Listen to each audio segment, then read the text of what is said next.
Hello to all my friends out there. Hi, you guys. Well, it's 84 degrees out here. I hope everyone is doing okay. It's warm, but it's not miserably hot. So I use my McDonald's app and I got a free pie. Why not? Today is not a diet day. The diet is going okay. I find it very difficult to stay on a diet with no cheese, no sugar, no carbs, but it's only every other day, and hopefully I will lose the weight.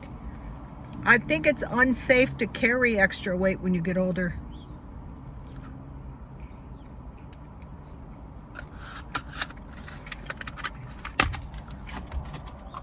Today I'm going to be shopping for luxury items. I don't know if I can find any. I will try. Okay, this video is the 10-year plan. Okay, every decade kind of has a personality of its own. We had the 70s, we had the 80s, we had the 90s, and now we're at 20, 21, and we're going to have the 20s.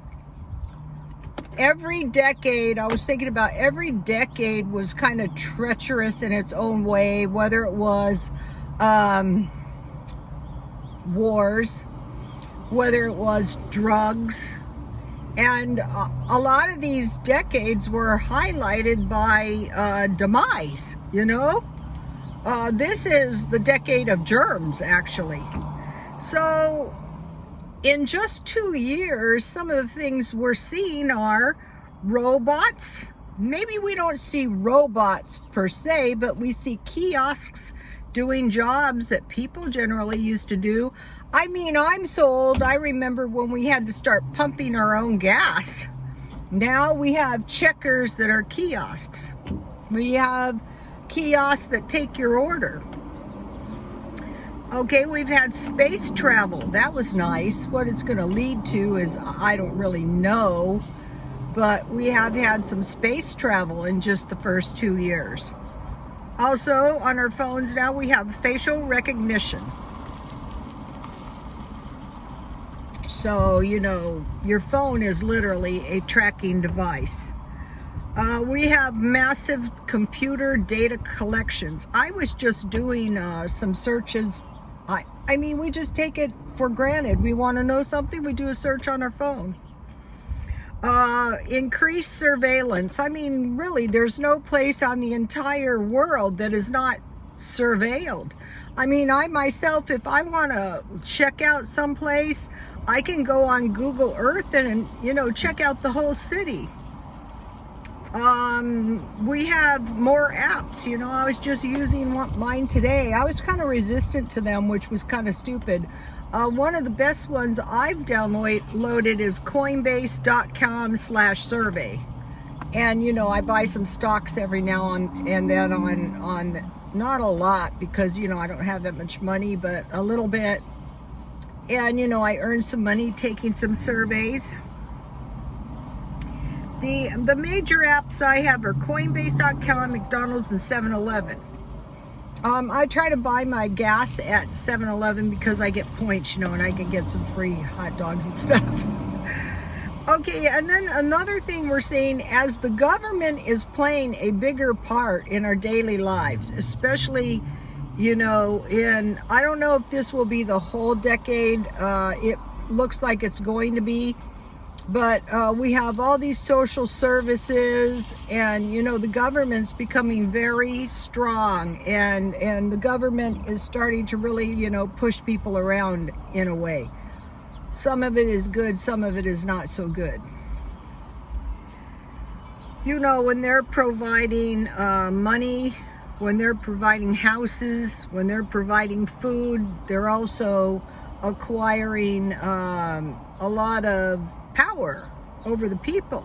But the people don't mind giving up the power because, you know, it's better than starvation. Okay, so now, say I have been through several of these really kind of treacherous recessions and decades. I barely felt the real estate crash.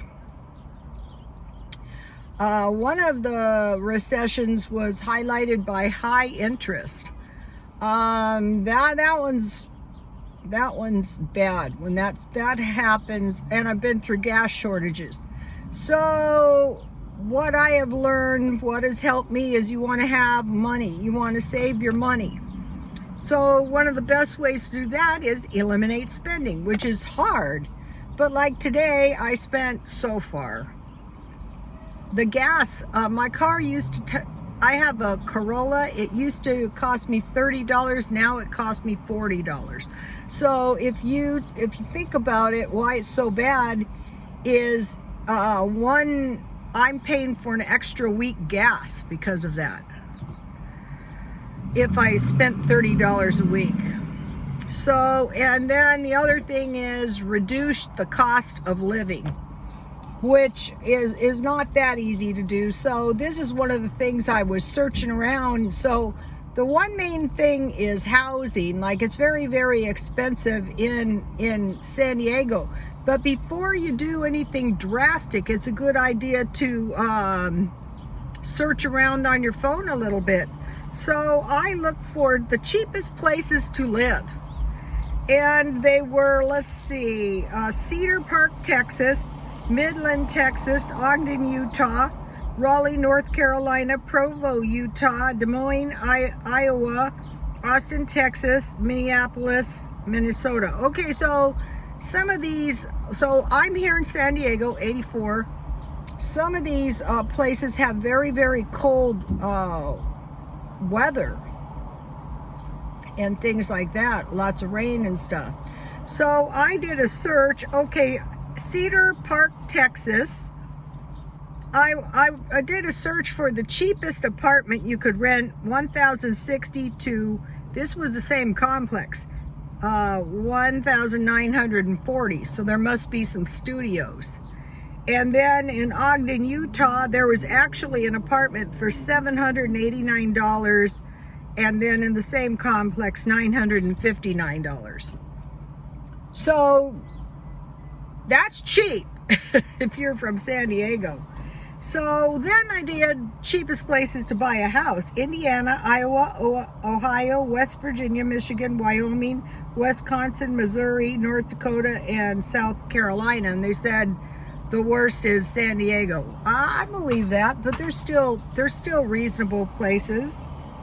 So then I thought, well, now let me search around in San Diego, which is supposed to be the most expensive place you could possibly live. Where's the cheapest place? The cheapest place in San Diego is National City, $1,335. So if we go up here to the cheapest city, let's just take Cedar Park, Texas, 1,060, and National City, 1,335. So then I said, well, I did a search. What is the cheapest places in San Diego? Chula Vista, downtown, El Cajon, that's where I'm sitting right now. I used to live here. Mira Mesa, Mission Valley, Lemon Grove, Linda Vista, Normal Heights, North Park, and Serra Mesa. So in none of those places would I really, really, really like to live, but it would be a whole lot more sensible for me to relocate in that direction rather than to move across the country where I don't know anything about the area. Although this rent in Ogden, Utah of $789 is significantly cheaper than $1,335, like up by almost half. So, you know, it is possible, maybe possibly a good idea. Okay, so no.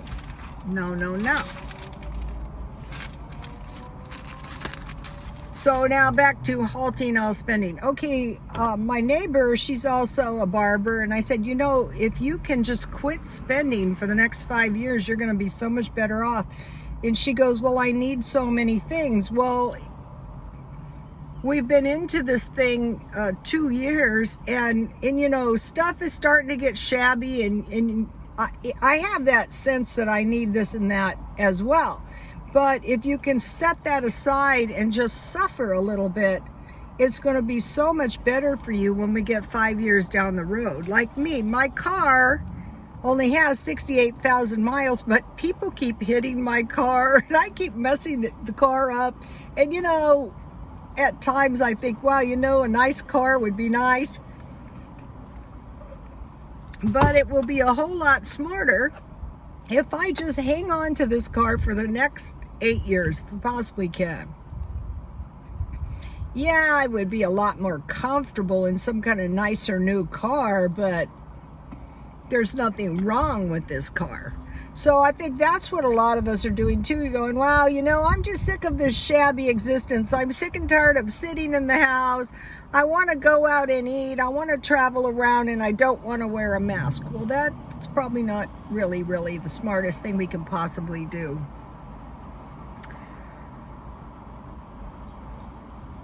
Okay, but here's the point. Here's a good point. Most likely the inflation is going to get worse. And then once the inflation, what they're doing, I think now is what we're seeing, is they're driving the price up so high that when they drop it back to the inflated rate, people will accept it. I mean, we don't have that much choice anyway. So for the first 2 years of this decade, I have, you know, stored food, but now I want to eliminate spending. And so now what I'm trying to do is get my house in order. You know, I've been watching these Christian videos. Get your house in order. The Lord is coming. I don't think that's what we're seeing. What I think is we're seeing a transitional decade. That's what I think we're seeing. Also, I want to make mention of the mark of the beast. Okay, I think a more practical mark of the beast is, you know, the mark on the right hand. The right hand serves Lucifer while your other hand appears good. You could be a pastor, you could be anything, but you're actually, with your hidden life, serving Lucifer. And then, you know, you guys have heard of this seeing eye thing in the forehead. I think that would be more, people are they're considering themselves more enlightened, which they could be, but I think that is the mark of the beast right there, more than the government's going to cause you to get a mark. I think anyone can serve Satan, and anyone can receive illuminated thinking by serving Lucifer. So I think that's what we have to watch out for. So we want to get our house in order. So what I'm doing is I'm going through my house and I'm getting all the stuff that I will sell at the swap meet together. I'm not selling it now. I'm just getting it together in case I need money at some point. About a month or two ago, I went to the swap meet and I made $300. And to show you how bad the inflation was, it was like, you know, nothing. But it could come in handy. And then, so you have your shelter, you have your transportation, you have food and water. Hopefully everybody's stocked up. I think most people are out here. The night before, I went to get some ice cream at Dollar Tree, and that morning when I had been in that Dollar Tree, it was fully stocked. That night when I went there, the place was like cleared out like locusts, which is good. That means you're getting fresh food. But I think people are just hoarding food because, you know, everybody's not trusting. So buying a little extra, you know, buying a little food. So we're going through, now I am buying clothes, used clothes, 10 years, just to make sure I have enough clothes. Mostly like shoes and coats. That'd be the main thing you'd want to have. And so you might be thinking about quitting spending. Well, how am I supposed to endure a decade of no spending? Well, it's just one day at a time. Like today, I have no plans on spending. unless, you know, I find something, you know, that I might possibly be able to sell, then I'll buy something. And I want to mention one thing about debt. Okay, what we're seeing, so we want to look at the big picture. We want to look at our country, we want to look at China, we want to look at Europe, we want to get the big picture. So what we're starting to see now in China is companies who have become very wealthy using leverage. Otherwise, they have borrowed money to build these big apartments, and they have sold these apartments, and the apartments are not even done, and now this money that they owe is due, and they can't come up with it because it was like a false, prosperity. It was, they had borrowed money, and the money was owed to construct all this stuff, and they have bought, and they're leaving all the suppliers and stuff, you know, with no money either by not paying their debt. And so it's like, if you've ever been around bankruptcy or divorce, or, you know, loss of jobs. I used to go through loss of jobs all the time for a lot of these same reasons. But it's floundering. I mean, you see evidence of it floundering before it goes down. Like, you know, these Chinese companies, there was evidence, but they could affect everyone because, you know, when they go down, it's like the Titanic. So we're watching for that. And also, you know, a small evidence of that was the stock market. The stock market, when people buy things on leverage, you know, they're using credit to buy this, and then they have to pay that leverage. You know, they have to come up with it when it's due. And this is a problem with debt too. The debt is looming. So, you know, that's not good. Like GameStop. Remember that? That was like, a lot of people did make money. Probably the people that made money were experienced traders. So you guys, the main thing to realize is that we're in a transitional decade, and we have to adjust now. And to realize that there's going to be loss of life in this decade, just like I would say the most vulnerable population is the elderly. So, you know, that's why I'm doing everything I possibly can to stay healthy. Okay, you guys, please like, comment, and subscribe, and God bless you all.